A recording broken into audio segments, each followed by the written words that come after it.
नमस्कार दोस्तों, स्वागत है आपका फिर से एक नए वीडियो में। तो दोस्तों फिलहाल कल 7 मई थी, आज 8 मई हो गई है जब मैं ये वीडियो बना रहा हूँ। 7 मई 2026 की लेटेस्ट अपडेट निकल कर आई है, जो कि बीएसएनएल यूनियन की ऑफिशियली वेबसाइट से निकल कर आई है। ठीक है, तो दोस्तों आपको पता है पेंशन रिवीजन कोर्ट केस के अंतिम जो सुनवाई है वो आगे बढ़ गई है और मई के आखिरी हफ्ता में होने की संभावित उम्मीद है। मतलब एक फिक्स डेट तो नहीं बता पाऊंगा, लेकिन देखिए 25 से लेके 28 तारीख के बीच में ये जो अंतिम सुनवाई ये हो सकती है। यूनियन अपनी तरफ से पूरी कोशिश कर रही है। उसके बाद 17 मई 2026 को यूनियन अपनी तरफ से जो भी कोशिशें कर रही है, बहुत सारे मुद्दे उस मीटिंग में रखने वाली है यूनियन, जिसके बारे में मैंने पिछले वीडियोस में बात की थी।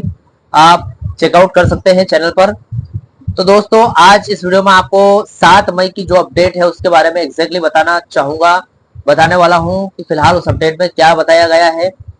तो चलिए वीडियो को बढ़ाते आगे। तो चैनल पर नए हो तो सब्सक्राइब करें। मेरा नाम है सुनील विश्वकर्मा। जानकारी यूजफुल लगे तो एक लाइक करके जरूर जाना। चलिए दोस्तों बढ़ाते हैं वीडियो को आगे।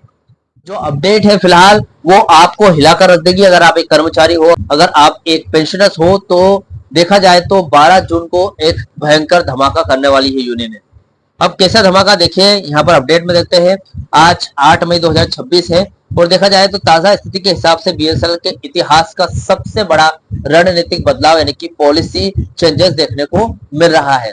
कल दिल्ली के ईस्टर्न कोर्ट में हुई एयूएबी यानी कि all union and association of BSNL की मीटिंग ने सरकार की नींद उड़ाने वाला मास्टर प्लान तैयार कर लिया है। यानी कि देखा जाए तो ये जो टालम टोल का जो समय मांगना, सरकार बार बार कोर्ट से समय मांग रही है। पेंशन रिवीजन कोर्ट केस को लगातार खींचा जा रहा है। उसके बाद एरियर जो मई में देना है उसके समय को खींचा जा रहा है। वेज रिवीजन के समय को खींचा जा रहा है, जो कि पिछले 9 साल 4 महीने से अभी तक लागू नहीं हुआ है वेज रिवीजन। तो इस तरीके से समय लगातार सरकार हर एक मुद्दे को लेकर खींच रही है। इसके बीच में जो भी जैसे कि मजदूर वर्ग का मुद्दा हो गया, उसके बाद प्राइवेट टेलीकॉम कंपनियों को राहत दी जा रही है, लेकिन यहाँ पर अपनी ही खुद की निजी कंपनियों जो निजी कंपनी है बीएसएनएल को, यहाँ पर उनके कर्मचारियों को बिल्कुल भी संतुष्टि नहीं दी जा रही है। यानी कि उनके कर्मचारियों की जो थर्ड पीआरसी है और वेज रिवीजन है लागू नहीं कर पा रही है। तो उससे जुड़ा हुआ एक यहाँ पर जो अपडेट है निकल कर आई है। देखिए, AUAB decided to organise massive march to Sanchar Bhavan rally in New Delhi on 12/6/2026। तो ये अपडेट है। फिलहाल देखिए इस अपडेट में एग्जैक्टली क्या बताया गया है उसको हम पॉइंट बाय पॉइंट समझते हैं। देखिए दोस्तों, 12 जून 2026 दिल्ली चलो का बड़ा ऐलान यानी कि एक अनाउंसमेंट हुआ है, जो 7 मई की सबसे बड़ी खबर है। देखा जाए तो सभी कर्मचारियों और पेंशनर्स के लिए महत्वपूर्ण है और मजदूर वर्ग के जो लेबर्स है, कैजुअल लेबर्स, सभी के लिए बहुत ही महत्वपूर्ण खबर है।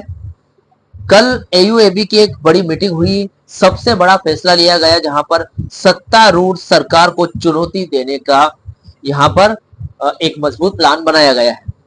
अभी क्या है फैसला, देखिए, अगर थर्ड पीआरसी का सेटलमेंट तुरंत नहीं हुआ तो 12 जून 2026 को पूरे देश से हजारों कर्मचारी दिल्ली के लिए संचार भवन का घेराव करेंगे। यह एक विशाल रैली और मार्च होगा।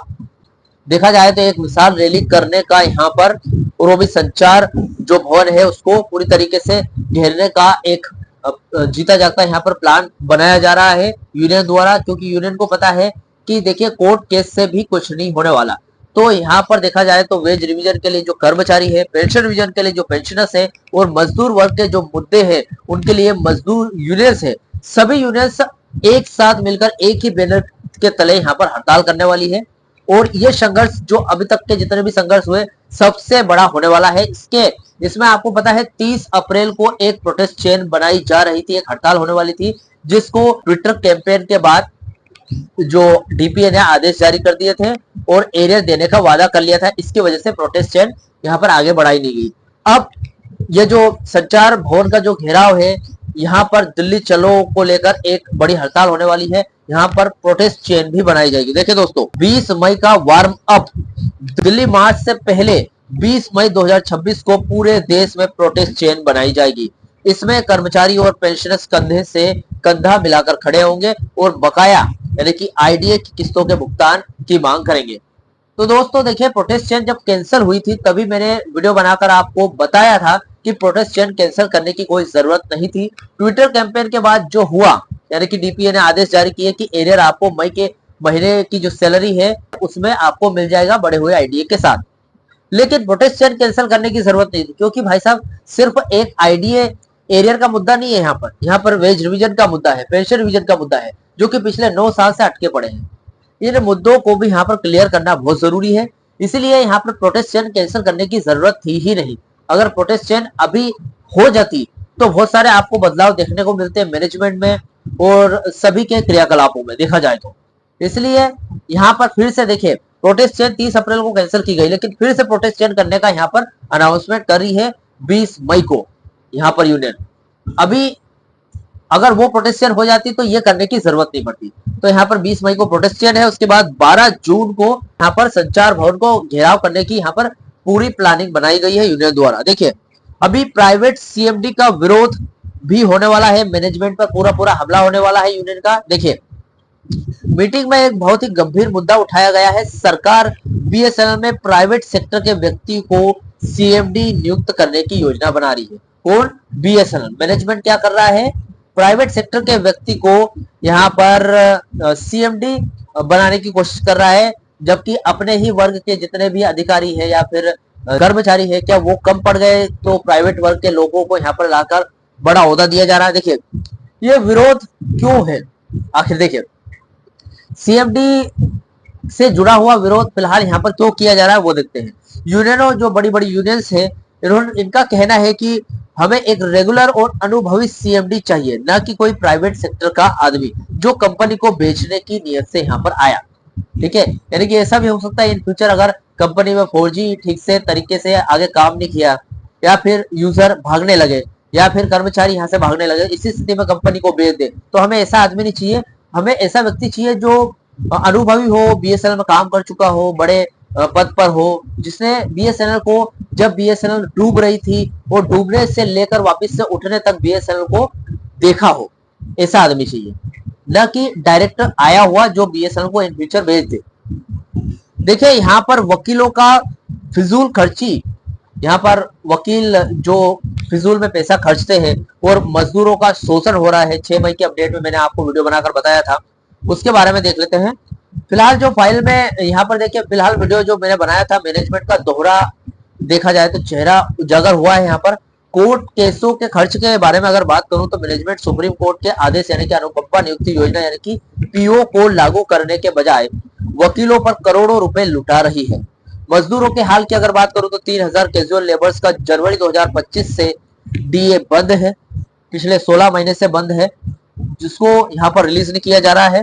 यानी वकीलों के लिए पैसा है पर पसीना बहाने वाले मजदूरों के लिए नहीं है। डीए, कम से कम उनका डीए बहाल कर दो, क्योंकि देखिए, नियम तो ये कहता है कि 7वें वेतन आयोग के तहत उन सभी मजदूरों को, 3000 मजदूरों को देखा जाए तो परमानेंट करना अनिवार्य है। लेकिन चलो ठीक है, आप परमानेंट मत करो, मजदूर ही रहने दो, लेकिन उनका डीए है वो रिलीज कर दो पिछले 16 महीने का।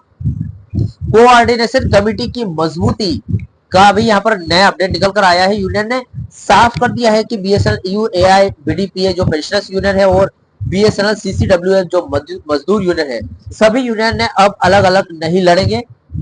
ठीक है, सभी सर्कल सचिवों को आदेश दिया गया है कि वे जिला स्तर पर कोऑर्डिनेशन कमेटियों को सक्रिय करें। एकता ही अब एकमात्र रास्ता है, यानी कि बीएसएनएल कर्मचारी यूनियन, बीएसएनएल पेंशनर्स यूनियन, उसके बाद मजदूर वर्ग के, बीएसएनएल मजदूर वर्ग के जितने भी यूनियंस है, सभी यूनियनों को एक साथ आना पड़ेगा। एक साथ जब मुट्ठी बंद होगी तो ये जो 5 उंगलियां हैं, जब मुट्ठी बंद होगी तो ये अगर किसी में पड़ेगा तो दिक्कत सामने वाले को होगी, नुकसान सामने वाला का होगा। ठीक है, यानी कि ये अगर प्रोटेस्ट करेंगे सभी मिलकर तो बीएसएनएल को झुकना पड़ेगा, और जैसे वेज रिवीजन फाइनल करना पड़ेगा, पेंशन रिवीजन फाइनल करना पड़ेगा, मजदूरों से जुड़े जितने भी मुद्दे हैं सभी को हल करना पड़ेगा। इसलिए यहाँ पर सभी को एक साथ मिलना बहुत जरूरी है। 4 मई की सुनवाई के बाद देखिए, पेंशन रिवीजन कोर्ट केस की बात कर लेते हैं। आज की ताजा स्थिति क्या है? 4 मई की सुनवाई के बाद अब पूरी नजरें अंतिम सप्ताह यानी कि 25 से 27 मई पर टिकी हुई है। कोर्ट के रुख की अगर बात करूं तो जज साहब ने इसे अंतिम सुनवाई के तौर पर दर्ज किया है। सरकार की क्या है चाल, देखिए डोट ने जो 29 अप्रैल को डेटा मांगा था उसे यूनियन देरी करने की साजिश मार रही है। कि देखा जाए तो जो बोर्ड ऑफ डायरेक्टर से दोबारा डेटा मांगने को लेकर यहाँ पर यूनियन का तर्क है कि ये सिर्फ समय खींचने की कोशिश कर रही है यूनियन, बस वो जता रही है कोर्ट को कि हम अपनी प्रोसेसिंग कर रहे थे और इस दौरान समय खींचने की कोशिश कर रही है, ये चाल है। इसलिए 12 जून की दिल्ली रैली का ऐलान किया गया है ताकि कोर्ट के साथ साथ सरकार पर भी राजनीतिक दबाव बनाया जा सके।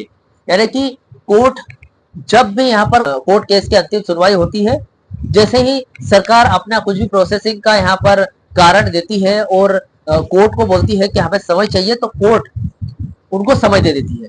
पिछली 4 बार ऐसा हो चुका है। 30 मार्च की कोर्ट केस अंतिम सुनवाई में हुआ था, उसके बाद 20 अप्रैल को भी यही हुआ, 28 अप्रैल को भी यही हुआ, 4 मई की कोर्ट केस की सुनवाई में भी यही हुआ। जो सरकार ने समय मांगा तो कोर्ट ने फटाक से समय दे दिया। तो इसलिए देखा जाए तो सरकार और कोर्ट आपस में कुछ मिलजुल कर काम कर रहे हैं। सरकार समय मांग रही है और कोर्ट समय देता जा रहा है, समय को खींचने की कोशिश की जा रही है। इसलिए अभी एकता ही सहारा है, सभी यूनियंस को साथ में मिलकर प्रोटेस्ट करने की जरूरत है। तो दोस्तों फिलहाल ये अपडेट थी, 7 मई 2026 की अपडेट थी। इस अपडेट से जुड़ा हुआ आपका जो भी डाउट क्वेश्चन वगैरह हो तो मुझे कमेंट बॉक्स में कमेंट कर सकते हैं। वीडियो अच्छा लगा तो वीडियो को लाइक कमेंट से जरूर करें। मिलते हैं दोस्तों नेक्स्ट वीडियो में। सी यू सून।